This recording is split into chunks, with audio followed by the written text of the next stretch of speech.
Next up on this stage, I would like to see from CERN, Venture Connect Entrepreneurship Development Lead, Ms. Lynn Kretschmar. Good morning. Here's the clicker, Lynn. You know the rules. Yes. 5 minutes are yours. Hello, everybody. I'm very happy to be here. I'm going to tell you a bit about how CERN can support your startups and your technology development. So we all know the challenge is to survive. We have 80% of startups failing within the first 5 years, and we really have a lot of reasons for that. The first reason, of course, is the technology. You have to have a well-suited technology for a specific market. You have to have the development. You have to have the right people to develop the technology. It has to be cutting edge. Particularly in the deep tech domain, of course. You need money, you need funding, you cannot survive. I mean, a lot of people do it also bootstrapped, but usually in order to scale, for example, you need a lot of money and funding. We have a lot of startups failing because they don't find the market fit. And the fourth point is really the talent. You need to have technical talent, technical experts in order to be able to work on the technologies and bring them to market. Now, I think this all sounds familiar to us, and CERN Venture Connect is trying to overcome those challenges and help you succeed. We have, since 2 years, we started 2 years ago, we have a startup program where we support startups with many different services or activities that we do. The main one is CERN Technology. We have ecosystem support. We conduct a lot of workshops and educational content for our startups, and we have a talent pool that is very big and very international and full of technical expertise, and we give funding opportunities. So all of this to give you an ecosystem where you can really focus on your own business and your developments. About the different activities that we're doing, we are developing extreme technology for extreme conditions. We are running the largest experiment in the world, and we have to develop all of our technologies ourselves. So we can really give licenses to 7 technologies that are so developed that you can take them and put them into your product and really increase your unique selling proposition. We have a lot of different technologies, from microelectronics to laser systems, mesh networking. We have timing and synchronization, hardware and software, and a lot of software also for big data management. So it's very diverse. You wouldn't expect that necessarily from an organization that is finding Higgs bosons and making particle collisions happening, but you can see that we're very much tangible in the way that what we do. A second activity that we're doing, we're in partnerships with a lot of investors. So these are all of our investors and startup support ecosystem that we've partnered up with, because we know that startups need those support systems, particularly deep tech startups who are a lot of times run by scientists who don't necessarily know how to engage with the market and how to engage with funding possibilities. So we're here to help you with that. Third, we have a very unique ecosystem. Of course, we have a lot of different activities. We plan events. We have events every month to connect you with partners, with industry, with maybe a new market opportunity for you. So we are really trying to give you as much possibility and visibility as we can. And fourth, and I think also a very important point, is that we have a lot of technical expertise at CERN that can help you to, first of all, integrate technology that might improve the efficiency of your product, but also that can really help you in advancing whatever you're doing. In fact, we have a lot of Nobel Prize or Nobel Prize laureates that have worked at CERN or were contributing to the work of CERN, so maybe somebody that you're hiring might be the new Nobel Prize winner. That's it. I have just one more slide. If you are a deep tech founder who is headquartered in Europe or beyond, we are focusing on CERN member states. That's 34 countries, so I think many of them are represented here today. And you are not in military or defense, so we are not focusing on military or defense activities.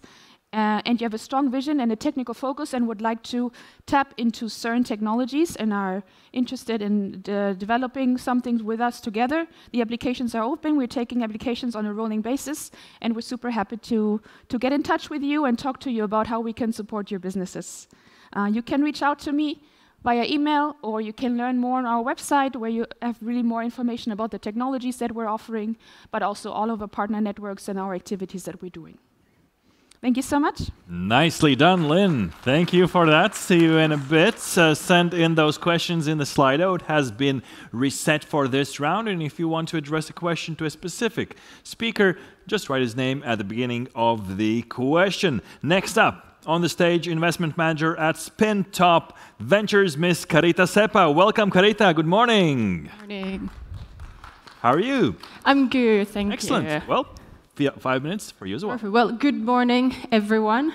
I might have brought the rainy weather with me from Finland, so please bear with me. And thank you for the organizing. Great job, by the way, with the event. My name is Carita Seppa. I'm an investment manager at a Swedish-based early-stage VC fund. However, myself, I'm actually based in Helsinki, Finland, where I'm also originally from. At SpinTop, we really invest across the Nordics and the Baltics in software-driven companies. We have been already in the business for 15 years, so we're actually one of the oldest VC funds in the Nordics. This year, we are celebrating our 15th anniversary. Right now, we're investing from our 4th life fund, which is around 100 million euros, and we have more than 180 million euros assets under management. We invest across different sectors. We're quite generalistic fund, but our focus again is on software-driven technology companies. We invest from early stages, from pre-seed, seed to Series A, and our typical ticket sizes, they range from 500,000 to 2 million euros. We also have a very strong follow-up investment capacity. So our goal as a fund is really to support the founders and teams from all the way from the initial investments to the exits. Who are we behind SpinTop? I'm actually very proud to say that everyone in our team is either an ex-founder or an ex-operator. So that means that we do understand what's happening on the other side of the table. For example, our partner Sami, he exited his startup Scalado, a leading mobile imaging company, to Nokia. There was actually a super cool bidding war between Nokia and Apple. Perhaps I'll share more in a coffee break about that. Our other partner, Peter Carlson, he was the CEO for over a decade in Europe's leading price comparison website, PriceRunner.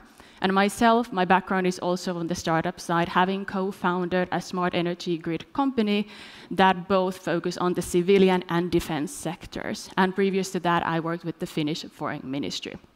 I believe that that's something unique in our fund, is these different hats, or let's say skill sets, that our team really brings on. And that's how we can really support the companies we invest into, from scaling their companies to new markets, as well, again, really helping them all the way to making that exit. As of today, we have about 55 investment mates that are public, a couple of more coming in the next few weeks. We've exited about 15 companies to some leading corporations like Cisco, Bentley, Klarna, just to name a few. And I'm very proud to also mention that currently, from our existing portfolio, more than 35% are led by female CEOs.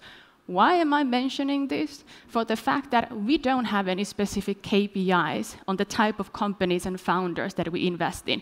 We simply want to find the best talents and companies that are out there. Today, we are already seeing some transformational changes, and although we are quite generalistic fund, we do believe that these changes are really driven by certain key trends and themes. One of them being the workflow automation and AI. Everything is already changing with the AI, and it's about eliminating these processes. But at the same time, our digital foundations, they really require some major upgrades. So we want to ensure and build strong and secure digital infrastructure. While at the same time, sustainability plays an important role in ensuring the survival of our society. And technology innovations are the key part in scaling solutions for this transformation.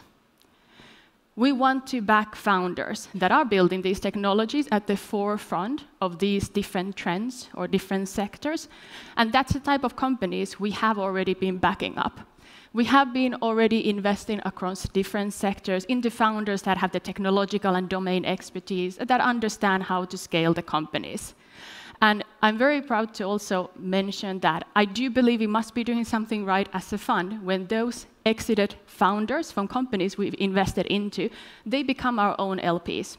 You might say that's even like the perfect circle of life in a VC fund's life. And yes, we do have also the unicorn companies in our portfolios.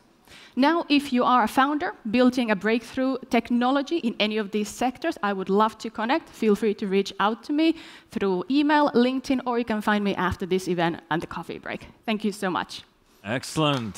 Thank you, Karita, for that. See Thank you you. in one presentation, which is coming up. And if you're just joining us right now, the QR code leads to the Slido platform. Send in those questions. We'll attend to them in the fireside chat that will follow our last presentation this morning. And it comes from the managing partner at the Commercialization Reactor, which is a full-cycle deep tech startup creation platform and actually an engine that creates those startups. I'm happy to welcome him back on the stage, Mr. Anton Adamovich. Anton, nice to see you again. The stage is all yours. Hello, everyone. It's great to see you all here today. Indeed, engine. Engine is what I would like to focus on in my next 5 minutes and where it leads us and deep tech talent if you choose to go the commercialization reactor's journey. So I would like to focus on the aspect, while still packing the traits of an investment fund, accelerator, and incubator, on a specific part where we specialize as also talent transformation engine. So, and particularly for entrepreneurs, what to do and where to go if you want to create your deep tech startup. And the hint, you're going to see a QR code exactly where to go. So, and also narrowing it down, today I'm going to talk a bit more about specifically entrepreneurship path. So for last 15 years, we're uniting forces of scientists and entrepreneurs together to form symbiotic teams. So actually we start before the startup exists. We start with talent, matchmaking them into symbiotic teams that form investment-ready companies later on. So this is our philosophy. We think that successful deep tech startup is where everyone plays to their strengths. And it actually takes around 3-4 months after a launch of the startup then to become investment ready. So the philosophy, everybody plays to their strengths. Scientists, people who perceive beauties of nature through intellectual instruments, come together with people who are driven to transform something into products or services, to basically goods to sell. So, and this unique relationship allows something remarkable, a deep tech startup to become born. So we pack a unique method that we've been developing for the past 15 years. So we are in deep tech before the deep tech word was even agreed by the community to be used. So, and as I just mentioned, we are focused on the full spectrum, the full cycle of talent's journey. And venture capital fund, pre-seed and seed fund is something that we also operated quite successfully. So the key point here is that we embrace nature of an individual. So we don't push you to do what you don't want to do from the talent transformation perspective before you join the startup. And there is a very important technical detail about where is the room for a non-technical, entrepreneurial-minded person in this whole chain. And it is actually a business leader.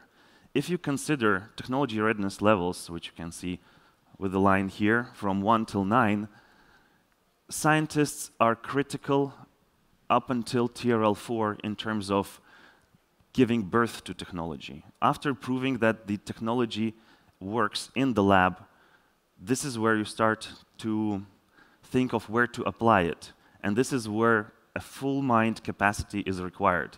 And this is where entrepreneurship comes into play.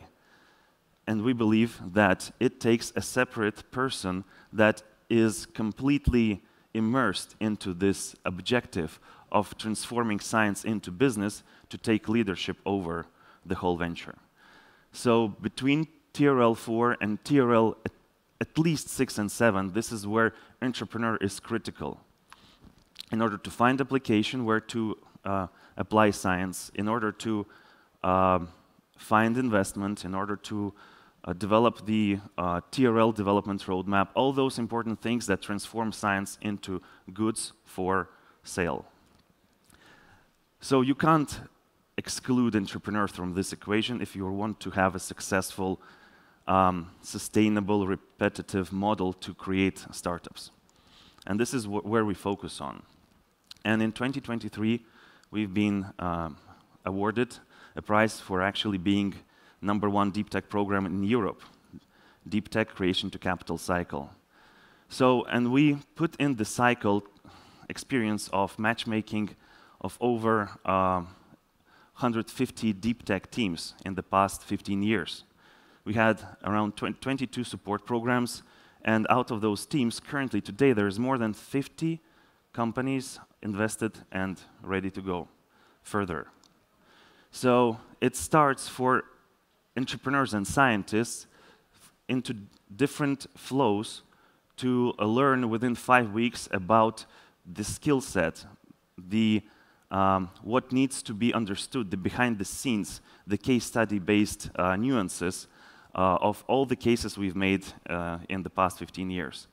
And within the 5-week mindset calibration and transformation, you can later, so after those 5 weeks, you are qualified, if you finish the program, obviously, to enter the specific matchmaking process, scientists and entrepreneurs together to form a team, after which 8-week solidification process happens.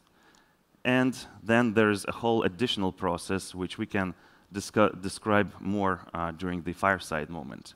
So if you are identifying yourself as an entrepreneurial-minded individual or business leader, able to imagine yourself collaborating with scientists to create something remarkable and unique, and ready to commit your time, transform into Deeptech entrepreneur and join the program, which should appear on the QR code on the screen. Thank you very much. Thank you, Anton. Thank you for that presentation. Please do take a seat. Do take a seat. I'll take the clicker, and welcome back on the stage Lynn and Carita. They deserve your applause. Let's warm them up for this fireside chat. All right, and people at the door, please do come in. Don't be scared. Come in front. Sit down. We want to hear from you. We want to see you. We want to hear from you on the Slido platform. That QR code in the corner is for your questions. Send them in also during this round, but maybe to warm you up for our chat.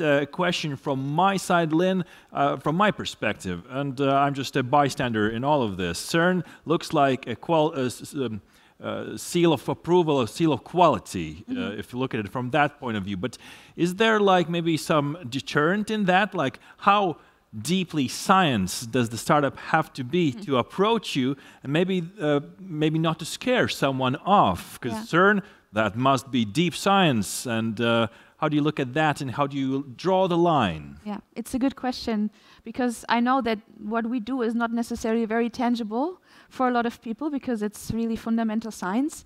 But we see that the technologies that we're developing are very useful for many different applications. So we're industry agnostic.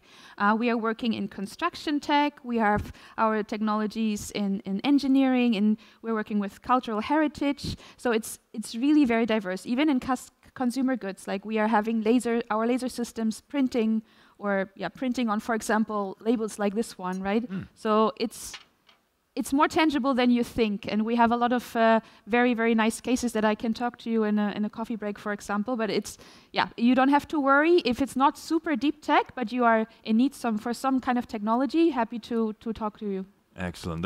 That's definitely ensuring to approach you, because sometimes you might seem, what about me? I don't do much science, but science is everywhere, right? And it's worth talking about. Anton. Can I ask about the cultural heritage thing you just mentioned? Yes. As CERN, what does it mean? What is the engagement in this domain? Yes, so we are, for example, working with a startup from Poland that is working on muon detectors, where you can scan, for example, pyramids to kind of understand what is happening in inside without destroying the whole system. You can also do it in smaller like chests, like really about architectural, for example, old buildings, old devices, and if you have a muon detector, we can help you with developing that one. We have the software to help you manage very, very big amounts of data. We have data management software that is able to manage exabytes of data. So there's many different ways of engaging. Cool stuff. Karit, you mentioned you're working with software, but sometimes nowadays hardware and software mixes together. You need good software to run that hardware on the ground. Yeah. Do you draw a line somewhere? Can hardware companies approach you maybe for a particular business development case? No, I fully agree with you. I mean, my background is in hardware side, so which is quite funny. Now I work in a fund where we don't too much invest into hardware. Maybe to be specific, it's in the end, it's really case by case basis. It comes down to the business model. For example, instead of like direct hardware sales, if you have a business model around data as a science, for example, or as a service, I mean, that's a completely different case. So we have even done a hardware-focused investment in the past as well. So even if you're building something physical product, I mean, don't be too scared to reach out. It really comes down to the technology and the business model that you have. All right, Anton, you've been doing this for a while. You've seen a lot of startups, a lot of scientists, a lot of businessmen. Do you have like a checklist from all of your experience when you look at something new, a new team, a new scientist, checklist that you look, okay, if you have these qualities, if you have these things in your proposal, it's worth talking to you? I'm turning this question from maybe the startup point of view. What are the things I have to work on before I maybe approach commercialization reactor or similar programs? Yeah, I think very important, not necessarily checklist, but one big point in the checklist is self-awareness and being aware of your strengths and weaknesses. So we're working with, let's say, raw talent. So we're not selecting startups that enter our programs. We invite people to join and this process of self-discovery. So through two streams for scientists to understand how they see their future as a scientist who is commercializing their science through the perspective of, that's not me, through the perspective of academic mind, the one that wants to continue to do academic research. That's from one side. We help and we show those behind the scenes of how things work, and we do same for entrepreneurs, but from the business leadership perspective. And by the end of the program, this is where we start to measure, let's say, this kind of checklist thing. But the main moment is that they are aware of their strengths and weaknesses, able to work in the team. So arrogance is not really a good trait in many cases, in most of cases. So yeah, I would focus on those. All right, we have first questions in the Slido platform as well, so let's attend to those. Please do send them in. We have 8 more minutes to attend. A question: if I have a regular company in the construction field, can I ask CERN, what innovations and ideas do you have in the field? Yes, so our technologies for the construction business, I mean, we can see what they're doing, of course. We have to first understand that, but we're working with a startup from France who is trying to disrupt the construction work business by automizing simple construction work. Right now, you have a lot of handymen like working on their own businesses, trying to clean walls, trying to drill holes and stuff like this. So they're building robots that are enabling the automation of these kinds of tasks. And we're using our laser to understand the surface of the wall and understanding whether there is still work to be done, for example, for sanding down the wall, and using AI analysis in order to understand what needs to be done still for the wall. So this is one example, but I can imagine also many different examples. We're super interested in new and exciting ideas and are always open to explore together. By the way, one of the finalists in our pitch contest comes from the construction sector, so it will be interesting to listen to them at the end of the day as well. Software in the construction part actually plays a big role when it comes to big data, LiDAR sensors, and everything. Do you see that in your daily work as well? I mean, we do. I think especially in the, let's say Finland or in the Nordics, if you look on the construction business, most of the people who work at the construction side, they are typically freelancers or sole traders instead of actually being employees. So we've seen there are now solutions that are really targeted for them as individuals. So how can they basically manage all of the payroll, the invoicing, all the admin, and how can they create more business out of it? It's not directly like deep tech, but this is more like a new type of software tools. And again, utilizing AI, how to really automate the processes. So this is something we've already seen. Mm-hmm. Our construction, is it in Reactor's portfolio as well, a strong point? Do you see that as a uprising sector?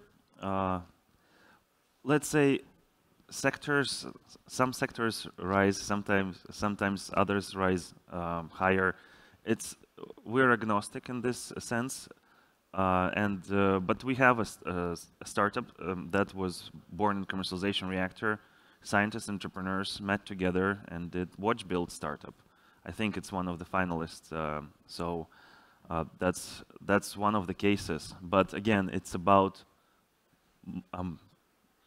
bringing those two worlds, two natures together into symbiosis and make sure that they don't fall apart for a certain period of time until the team solidifies and raises first, at least pre-seed capital. Yeah, so in construction as well. Mm-hmm, mm-hmm. And I guess that time varies between startups, the time you have to spend in a team before it comes back to you with tangible results, right? Especially in deep tech, where you have to invest more time, more effort, more financing than maybe like a regular startup, right? Yes, it is. So, but you need to separate, let's say, have this line in the sand which effort starts. And that slide I was mentioning about, until TRL4, it's the knowledge generation part. It's when you generate new knowledge. So this is where universities are critical to get scientists from TRL1 to 4. Without universities, we would be doomed. Universities, research centers, yes. Afterwards, TRL4 starts. It's entrepreneur that needs to take in charge. So we make sure that entrepreneurs are not dragged into TRL1 play, because indeed there might be scientific risk involved and other type of funding, non-equity, private funding for universities, for research, which has to be abundant in order to generate new knowledge. Once you are TRL4, your prototyping cycle starts and becomes valid if you have very good, let's say, and qualitatively documented market feedback. So if you collect a statement of work from industrial partner, it might take you a year or two to prototype the first MVP that is going then to be sold continuously to this partner. Mm-hmm. So, and this is where entrepreneurial job is, to make sure that these things go smooth. So you could reduce those 10 years from startup to exit to a smaller, to a shorter mm-hmm. period. Mm-hmm. Mm-hmm. I see there are questions coming in, what you invest in and maybe what you not invest in. I think it would be easier to answer the question what you are not looking into rather than what you are, because as we heard in the past 2 rounds, even if the maybe sector or topic is not in your presentation, doesn't mean you don't look at it, right? So what are the maybe startups or ventures you're not interested in, so that our viewers understand if they should approach you after this fireside chat? Karita. I would definitely say medtech and biotech. It's just for the reason that within our team, we don't have the needed expertise. So we cannot really bring any value add for these type of companies. Not to mention the time, go-to-market time can also be extremely long due to the regulations, licenses you need to get. So I think definitely those 2 fields. Other than that, pretty much every other sector would be happy to look. Forward, very good. Lynn? For us, it's military and defense activities. And there is a a specific reason behind that, because we are financed by taxpayers, and the origin of CERN 70 years ago was the brain drain from a lot of scientists going to the US because of the war, and the countries, the founding countries like Germany and Italy and France, they said that how can we bring the scientists back without engaging in war, and so they decided to make a curiosity-driven research center, and this is what's stuck with us. So we are really not about any kind of military or defense activities. However, we have also dual-use technologies, of course, because we are in a highly radiated environment at CERN, so we have a lot of radiation-hard technologies. And also we are developing, for example, solutions for anti-spoofing as well, which is quite interesting for the financial market to detect really the spoofing attacks. But yeah, no military or defense, in short. I think Anton already answered the question before, but is there something the reactor is not looking into, maybe some lines that you have drawn? Yes, and what here can repeat, we don't do military stuff, we don't do pharmaceuticals. Pharmaceuticals because different cycles, different muscles needed in that game, which is hard to pack in a venture building initiative, in venture builder, venture creation company and investment fund in this sector. So we don't do application layer IT stuff. So if it's AI, it has to be deep stuff, something protectable. And so yeah, but again, we don't do anything that can cause harm to a person. So it's for me and for our philosophy in commercialization reactors since its inception is, I would say it's about reducing net amount of suffering in the world through technology. So it's about reduction of suffering. Excellent. Things are clear. Anton, Lynn, and Karita will be available to you in the coffee break, online, in LinkedIn, and also on the Mito platform. So do connect with them and get those opportunities for yourself. A round of applause from myself and the audience. Thank you. Excellent work. Thank you for this fireside chat. Well, this has been the Investor Morning, but we are continuing on this stage without a break. And while we are switching on for the next part of our program, I just have to remind you, speaking of the Mito platform, we do have a meeting function in there as well. So if you have not logged into that platform maybe today, just check your lanyards. There's a QR code on that. Scan it, log on, because maybe someone wants to meet with you.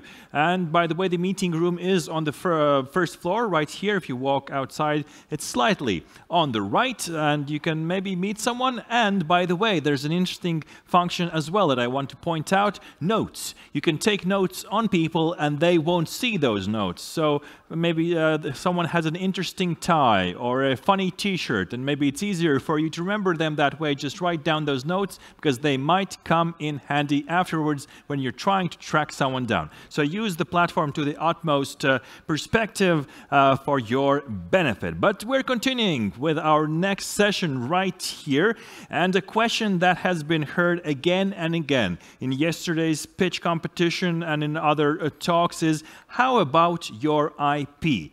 Can you protect that? Who it belongs to? Well, that's something we're going to talk about more and more, because creating patents and creating safety for your innovations is a very trendy topic. By the way, just randomly this morning, I saw that Google has overtaken IBM as a leader in generative AI-related patents. So more and more things are getting protected, patented, and that will be more important as we follow up in the future. And here in Latvia, intellectual property is, with its utmost respect from Latvian Patent Office, who is working hardly and proactively daily to help Latvian startups protect their knowledge, their new ideas in different ways. And we're going to talk about it in our next panel discussion, as it explores aspects of intellectual property protection and the role of spin-off companies in deep tech ventures. And I have the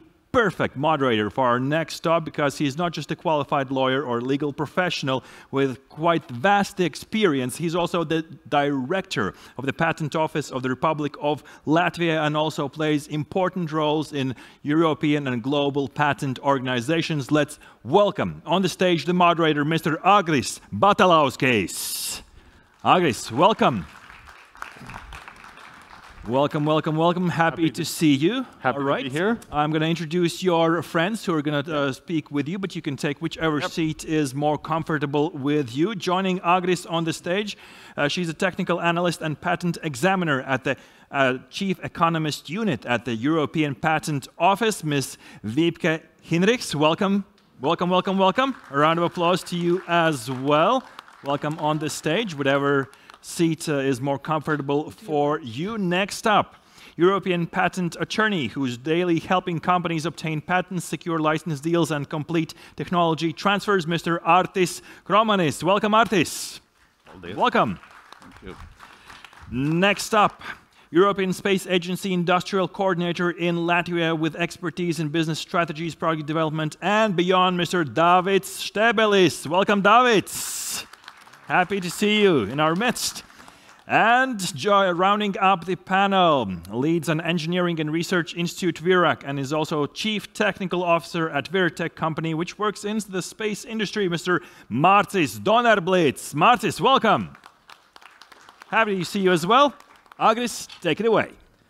Thank you very much. I see that the seating arrangements were done and planned by hairstyle, but so we can jump in straight away. So welcome to the panel, and as it was already mentioned multiple times, my name is Agris Batalauskis, director of the Patent Office, and today we will try to explore how Deeptech can leverage intellectual property, and especially for a successful to turn their ideas into successful business ventures.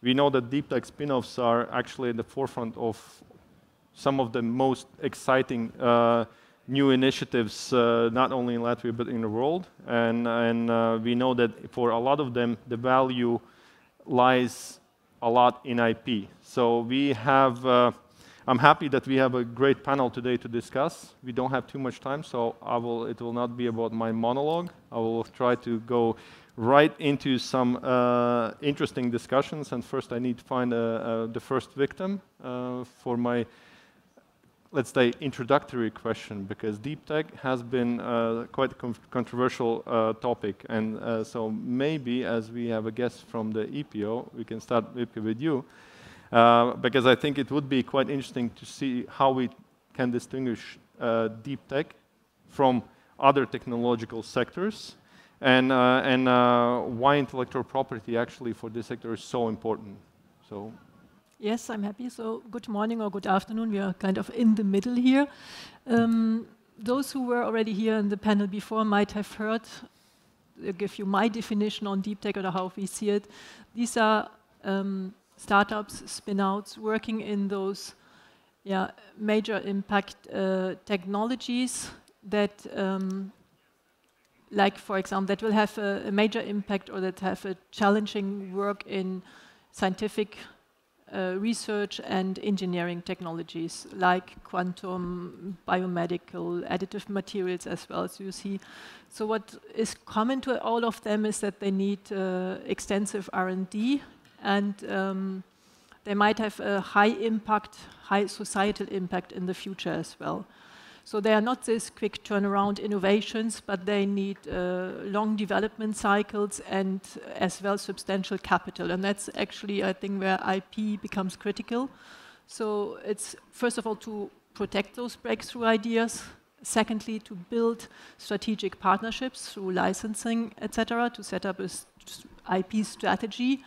And not lastly, but also to attract investment for this capital. And that's where, that's what the EPO studies showed consistently. Last thing, we have a Deeptech Finder, so we have an online search tool, and this Deeptech Finder, we define Deeptech, the tech not really, but we leave it to the users to define. So we have technological filters, and you can scroll through and then define your own focus areas. We are a bit less limited here in this definition. But I know that we will, all the participants will have a chance to find more out about Deepfinder later on. But coming back to the first distinction, maybe Artis, you could, from the kind of Latvian side, jump in. From perspective of European patent attorney, yes. Deeptech company is the company which tries to solve long-standing problem or emerging problem with inventive way. So it's high-risk activities, which at the end, if it's successful, these activities are of high reward, I would say like this. Mm-hmm. Because one of the criteria for getting patents is to have inventive step for invention.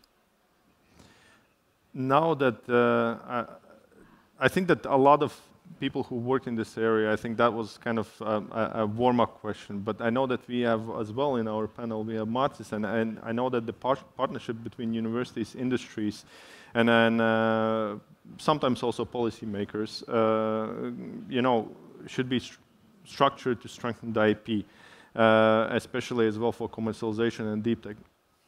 How do you see that in practice?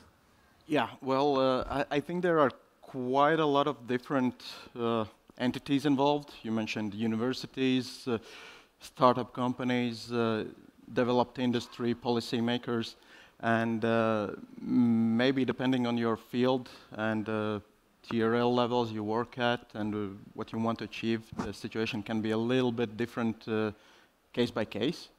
However, one thing that I see in common, especially if you want to partner with multiple universities, multiple research teams, maybe with industry, and build your startup on top of that, is to define who will own IP from the get-go before you have even started your work on that. Who brings background IP, who will own the forward IP created, and that will take care of a lot of problems that can arise in future when your project is successful, when you want to approach industry and build a startup, make business, and you can't really because you haven't negotiated with your partners in the first place. So when you have the idea, when you know the consortium of research teams and industry that participates, it's a good idea to lay it out on contract on paper, how we approach this. And of course, for that to be efficient, you need to have the idea and the business model in the back of your mind from the get-go, so that you're not doing science and research for the sake of it, but you actually tackle a common issue or goal for the consortium, and then you know how to commercialize it afterwards.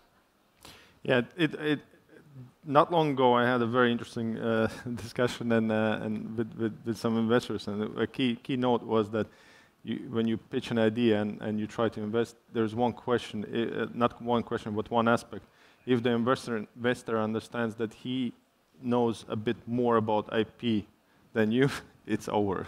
So it's kind of in the same, goes in the same line. So, but I see that we have somebody who still hasn't spoken. So Davis, maybe on this you have your thoughts? You mean the same question on... Yes, the same question, yes. Okay. I believe in Latvia IP transfer to new spin-off companies doesn't work. There are a lot of reasons why it doesn't work. For those who doesn't know maybe, but we have a public discussion right now, and there are some initiatives to do the change on the law as well, because the science law has some limitations to do the technology transfer in a feasible way. I don't know how to name it, but it's not just about the law. There are still some challenges on the university and science institution side, because some policies should be in place.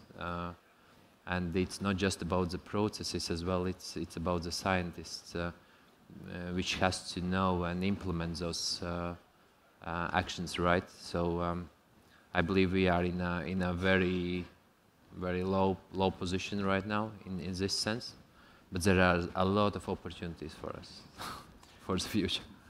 No, I can only agree, and sadly you picked up the topic of the law and scientific institutions, because then I can talk for 15 minutes just about that. But as you said, it's about the groundwork, and I do agree this is something that we have to work on together to make the fundamentals right, the main principles, so that the system can thrive and the universities and industry can work well together to commercialize. But now, turning to our colleague from EPO. I know that EPO does a lot, has a lot of support activities. There's a EU EPO Academy.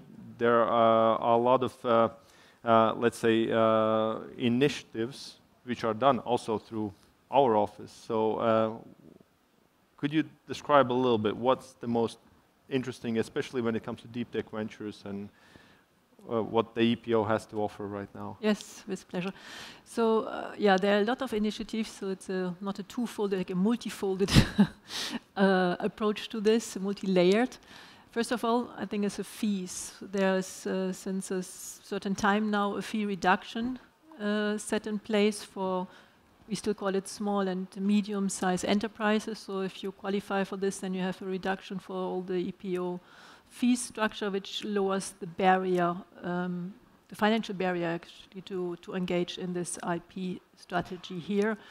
Secondly, for sure, it's to mention the unitary patent. So the unitary patent gives as well gives a post-grant protection throughout I think 17 now countries which are hearing ratified the unitary patent court, and this simplifies those procedures, but also are really real cost reduction, not to start already with translation costs, etc. So this is the financial aspects, I think, which is helpful for then the EPO Academy. As you said, there's lots of documents and e-learnings and events organized to guide you as an inventor through this, how to file, but also how to see and get knowledge, or how to leverage your IP. It's not only targeted to inventors, but as well to investors, and with the idea as well to create networking. There's the Espasnet, 150 million documents, patent documents that everyone can search. It's an inspiring kind of tool as well. I like to go through. It's easy to search. Just start to get your own idea of your context, technical context as well. And then, last but not least, again, we set up the observatory. I'm working for the Chief Economist Unit, which is partner of the observatory. And here, actually, it is the objective to create this knowledge about innovation, the innovation context, to give more support even so to patent practitioners,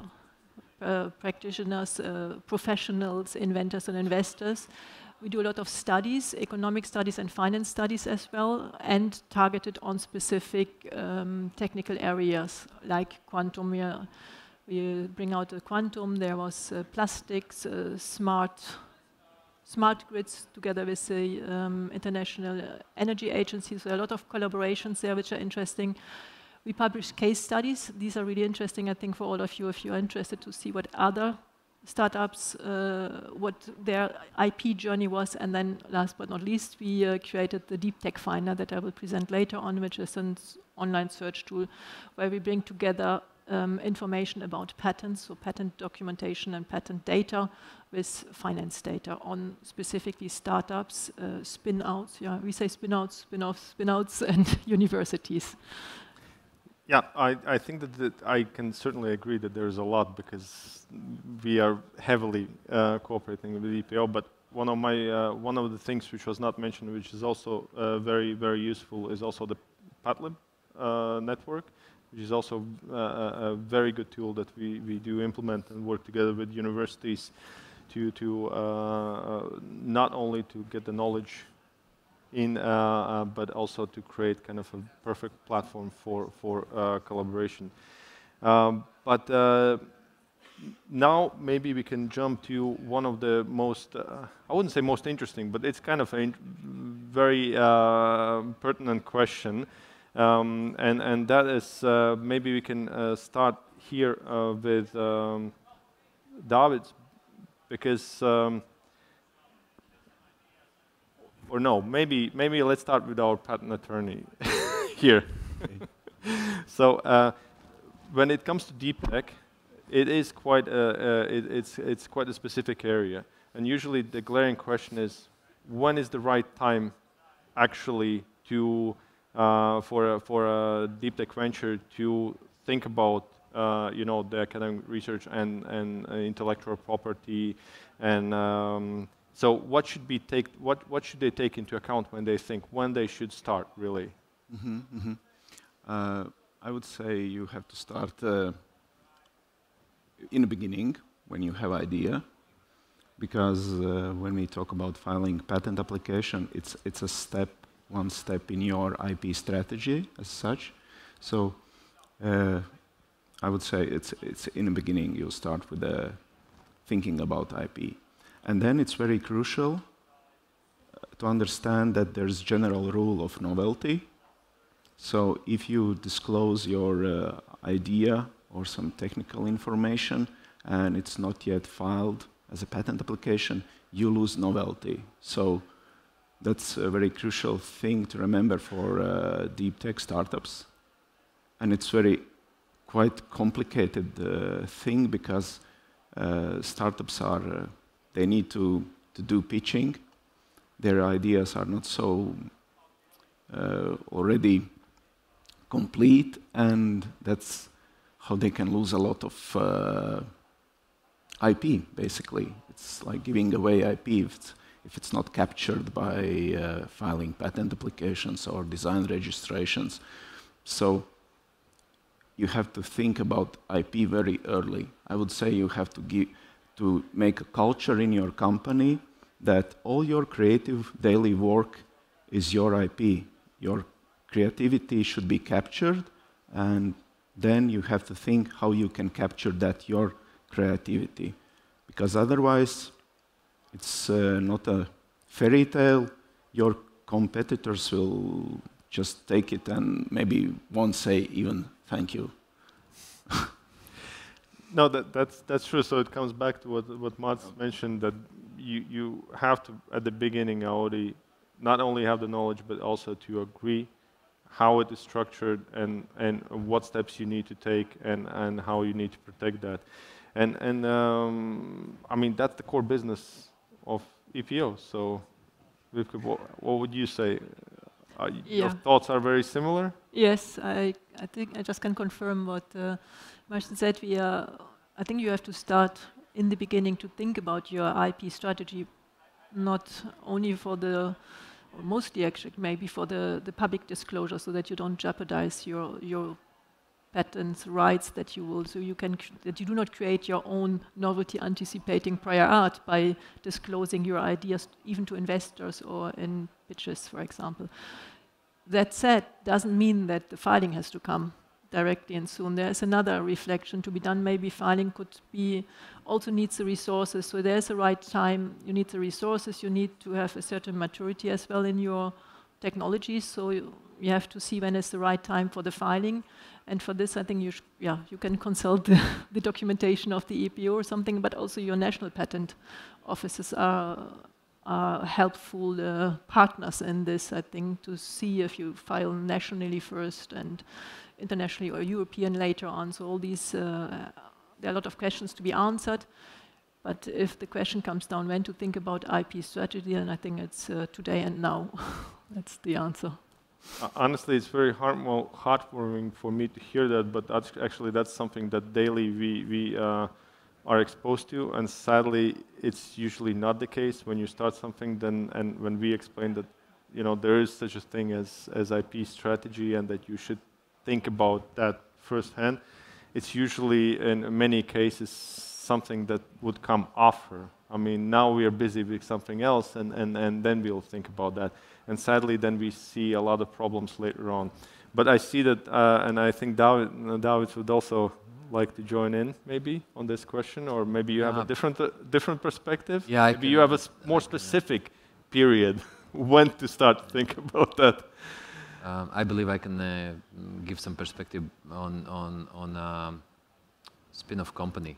from a spin-off company perspective.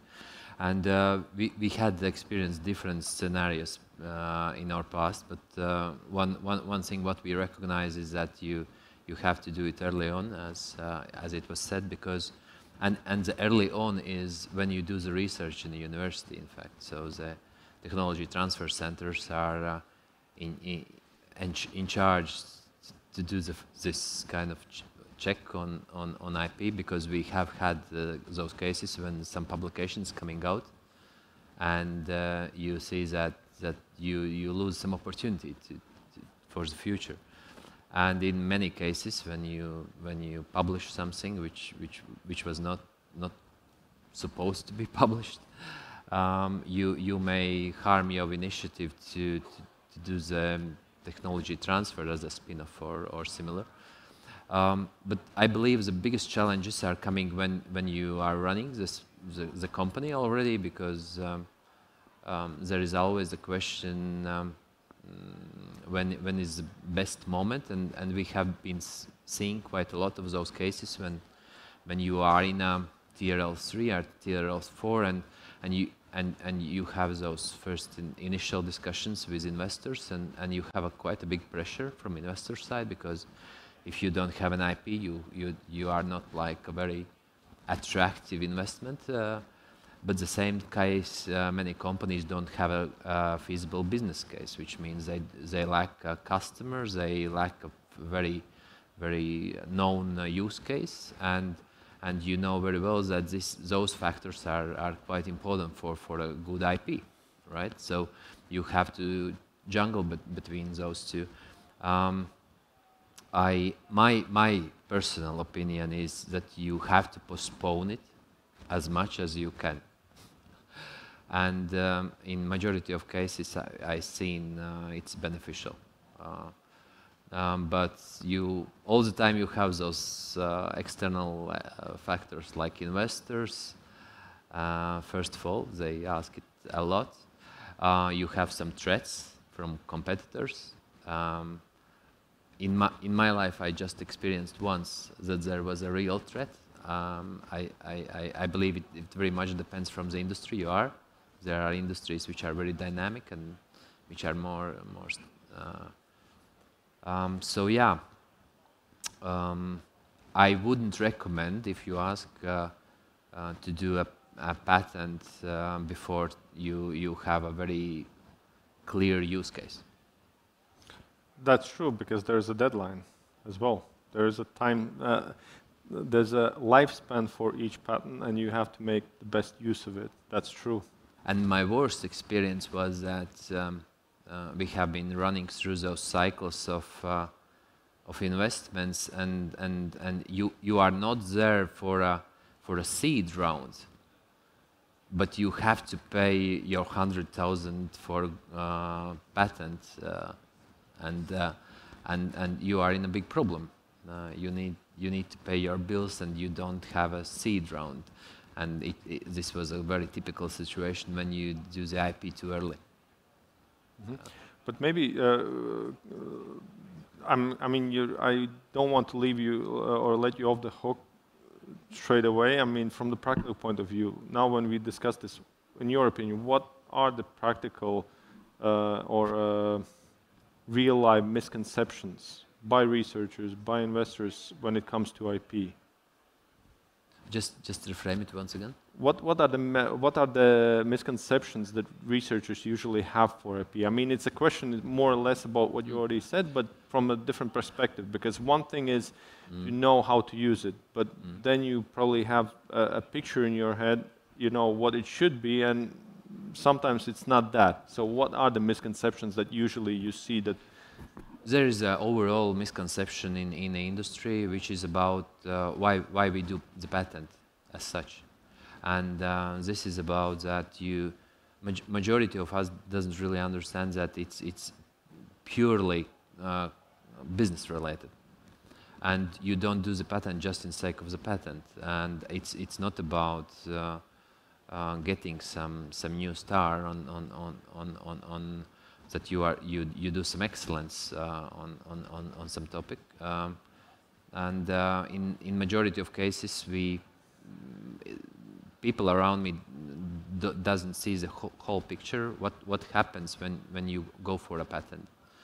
How does it affect the business, and what are kind of consequences of this process as well? Because in fact, when you go to the IP from a business model perspective, it's just one of the elements. So it's just, we talk just about the research element, and this is your research which you use for value creation and development for technology. In fact, your customer doesn't care about your patents. Who cares about your patents is like your investors, like company owners, and maybe some partners who respect the patents, right? But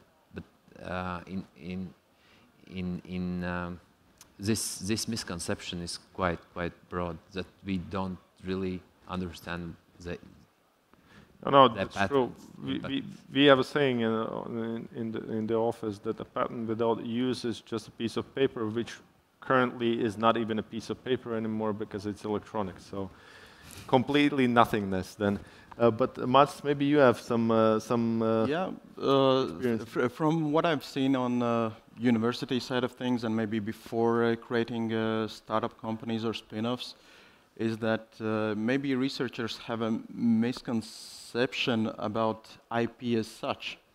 So there are people who might think that IP starts to exist only when you register it as a patent, and that you need to do that to actually apply your knowledge and your skills and what you've created, which is a lot of times not really the case. As David mentioned, you really need to have a need and a goal for a patent, otherwise it's just a piece of paper. And there might be a lot of IP application cases where you actually can get further ahead without having one. So maybe a little bit of education for researchers on what IP actually is, what is background IP, what is foreground IP, and how we can apply that for a business model. One route is through patents, but there might be others, especially if you go into aerospace and defense industry. There is a reason why the larger corporations do their in-house R&D, and you don't really know about what they are doing on a daily basis on the outside world. Because as mentioned, when you go for a patent or when you publish a research paper, you disclose quite a lot of information. So maybe this needs to be viewed as a tool rather than something that secures your IP. No, certainly. I mean, all the IP rights, I think, are certainly just, they're just tools. That's not end mean, and I think that's why TTO networks, patlibs, that's why they are so important to have that knowledge for researchers as well. But now that we have that out of the way, if we get to the point, so what are the different types or avenues I can take? When somebody comes to you as a patent attorney, what would you say? Which are the best roads for a Deeptech spin-off to take? Like IP managing? Yes. Yes. But going back to the previous question, I would say I would agree with David that IP is a tool. It's like having a plane. You can have a plane, but if you don't know how to fly it, there's no sense. Yes. When you know how to fly it, when you know how to manage patents, then you can fly far away. Regarding patents and commercialization, yes, there's various ways. Today, at the stage, I can just tell I can tell to the public because many things are confidential. Business strategies, but basically these are three things. It's a licensing, and licensing can be in various types: solo, exclusive, simple licensing. If you get lucky with your technology that gets standardized, then it's a different story about licensing. Basically, licensing, it's like making a deal. If someone asks me, please send me a standard license agreement, I'm saying an empty Word document saying that's standard. There's a lot of things to do. That's the one. The second is selling patents, and that's where it works very well with the companies which are basically also very successful ones. There's a trend for successful companies. If you are consistent in building your IP, you have more entities to sell or make a deal. So the sale of IP is also one of the second one. And the third one is you can increase the value of company with your IP, and also increase capital of your company by evaluation of your IP. So these are the three main, how to say, functions of commercialization of IP. Okay, but then Darius, if you have a spin-off and you go, which one would you say is more suitable, or is it dependent on the situation? There was a case last year. We did a small survey in Baltics and some Scandinavian investors as well, and we have been asking what are their thoughts about licensing in Deeptech, and overall opinion was negative. And honestly speaking, I was a bit surprised about it, because the licensing, I thought, is a very convenient way how does, for example, university can really do the technology transfer. It's quite works well, but you see the businesses are like they are going through the cycles, and there is some initial cycle which we say as a pre-seed cycle, when you have kind of trying to establish your business operations, and then you have the seed, and then you go forward, and in each of those cycles, expectations from investors are different. For example, in a pre-seed cycle, the licensing works very well, but at the same time they require ownership of IP in many of those cases in a seed cycle. It's a bit frustrating, and my opinion is that you have to find a way how you secure IP ownership from the very beginning, and I don't believe that licensing is a sustainable format. All the others, like joint ventures and similar, are very demanding from engaging potential investors in a long-term perspective, and it's quite a complex process. But yeah, I would say if universities goes into spin-off companies as investors, would be the most feasible way in a context where we are living right now in Europe. Thank you very much. And on that note, all I can say is that it's only difficult the first time around you go. The next time it becomes easier and easier. So thank you very much for everybody who has been here and listened to our panel. I see a lot of hungry faces, so I give the word back to you, and thank you very much to all the panelists. A round of applause to the panelists and our excellent moderator. Thank you, Agris, as well.